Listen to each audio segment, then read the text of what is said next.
The first shapeshifter suit I ever made was the gargoyle, and I made it for a Halloween competition, our Halloween party, which ended up in a competition, and I got second place. And I really loved it. I did it because I wanted something sexy and something super comfortable, but kind of covered my whole body. I just didn't want to be half naked like a lot of the costumes that were available for a woman my height. Those days, they ended up being too short for me, but the one I made of the gargoyle was really fun, and it started Shapeshifters basically, and that's why it's one of my favorite costumes in the entire line. And then the gargoyle costume is what ultimately everyone started wanting me to make costumes for them after that, and so I would hand paint all of them, and they took, 32 to 40 something hours to make. And over the years, the technology for digital printing came down in price, so I could actually afford it, and I started doing the computer versions of them. I combined my experience as a graphic designer and my experience as an athlete and a costume, at that point, homemade costume designer, and merging the two and becoming shapeshifters into a graphic treated bodysuits.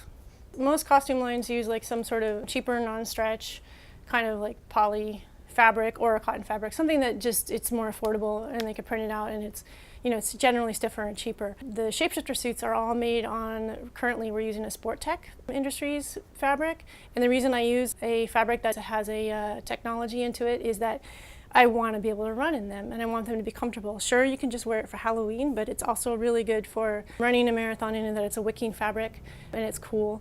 So I find that this particular Sports Tech fabric, it costs more per yard to print on, a lot more, but it's worth it because it feels really cool to the touch, and I want dancers to be able to wear it and athletes to be able to wear it, and it's also just super comfortable for Halloween. The inspiration for making the suits the way that I do them now is, one, I wanted to do a costume that was flattering but covered your body. So I started with that for Halloween, and then I realized after I had made that initial suit, that gargoyle suit, that I could run a marathon in it. And so I did, because everyone was running in costumes. And it was so comfortable that I realized at that point I could actually come out with a line of costumes that would be good for sports. Currently we make all the suits here in California. So we design the suits here at the studio, paper to computer, and then we print them in downtown LA, and then cut and sew them here in Santa Monica, and then ship them out.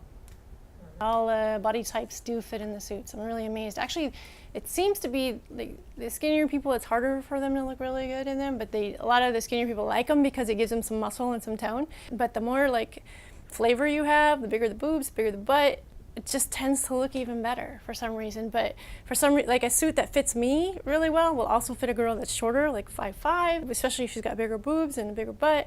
And then it'll also stretch into the size of a taller, skinnier 6'1" girl, and it's amazing. And I'm actually surprised all the time that it just morphs into their shapes, but for some reason everything does. It's because it's four-way stretch, so it kind of just goes in all directions and fits everybody perfectly. Yeah, we've only really been out for less than a year, and so I came out with an animal series which has like 3, and then some beast series, but there's a lot more in progress. And then this year we have a lot more too, and so we're coming out with maybe 1 or 2 new ones for Halloween this year, but we're still kind of growing the company. Now we're in the kind of like a business expansion phase. Right now, the only place that you can buy the suits is online at ShapeShifterZ.com.